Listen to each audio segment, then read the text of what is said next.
কৈছোঁ তুমি বাহিৰতে খোৱা কৰা, আমাৰতো চব্জি পাতি তোমাৰ পচন্দ নহয়। গতিকে কালিৰ পৰাতো তুমি কৈছা তুমি অজয় ৰাজবংশীৰ লগত খাবা। কেইদিন খাবা তাতে? মই কিন্তু ভাত বনাই নিদিওঁ। কালি ইমান ধুনীয়াকৈ ফুলকবি আলু বেঙেনা মই বনাই দিছোঁ মাছেদি, পচন্দ হোৱা নাই। অজয় ৰাজবংশী ৰাতি কি খোৱালাক? তোমাৰ বন্ধু তাতে খোৱা কৰবা আৰু ঘৰত খাব নালাগে ভাত। আজি মৰ্ণিং উঠি একে মাছ আনিছে, এতিয়া চাফা কৰি আছে। বনাবা নেকি ভাতটো?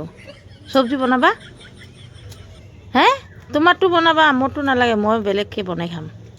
আমি আজিৰ পৰা জুদা হৈ গৈছোঁ, বেলেগ বেলেগকৈ খাম। কি বনাবা? কি বনাবা? তোমাৰটো বনাবা? কিবা কোৱা, মুখখন কি কৰি আছে? খং উঠছে মোৰ চব্জি পাতি। মই বোলে কচু খাওঁ, তাৰপিছত বেঙেনা খাওঁ। এই মানে কচু বেঙেনা একো নাখায়, অকল মাছ মাংস দালি আৰু শাক পাচলি বেয়া পায়। শাক পাচলি খাওঁ মই, সেইকাৰণে আমাৰ বিয়া হোৱাটো মানে ভুল ডিচিশ্যন আছিল। আগতে বহুত মিল আছিল, এতিয়া একো মিল নাই। সময়ৰ লগত মিলগিলা পৰিস্থিতিগিলা চেঞ্জ হৈ গৈছে না।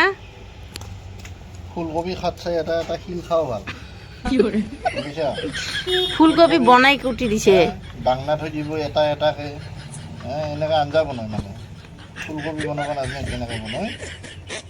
তোমাক চবগিলা একদম দালি লাগে, ফুলকবিও গলে দিব লাগে, মানে ইমানেই দালি খোৱাৰ চখ। তেতিয়া ফুলকবিটো কিয় বনাওঁ? দালিয়ে বনাওঁ, মুগ দালি মচুৰ দালিয়ে বনাওঁ।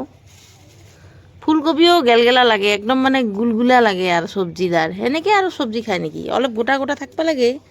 বাৰু কালি অলপ মিষ্টেক হৈয়ে গ'ল, সেইকাৰণে একেবাৰে বেলেগৰ ঘৰত যাই কিনে একে খাব লগা হৈ গৈছে। খালোৱে ৰাতি মাংস দি ভাত খালোঁ। তো মাংসটো আমাৰ ঘৰতো বনাব পাৰোঁ। ৰাতি মাংস দি ভাত খালা, আজিৰ পৰা তাতেই খাবা? তাতে খাম, তাতে আকৌ মাছ কিনি দিছোঁ। ৱাও, তাতেই খাবা, আমাৰ ইয়াতে নাই, আমি ভাত নবনাওঁ। আৰু এটা চাহ, আৰু এটা চাহ পিটি ফালি দিম। বল চুলি কাটিব যাম। বোলে আমি চুলি কাটি আহোঁ, যো পাপা যাবা? যো এইটো চুলি কাটি দিম বাবা, ডাঙৰ হৈ গৈছে।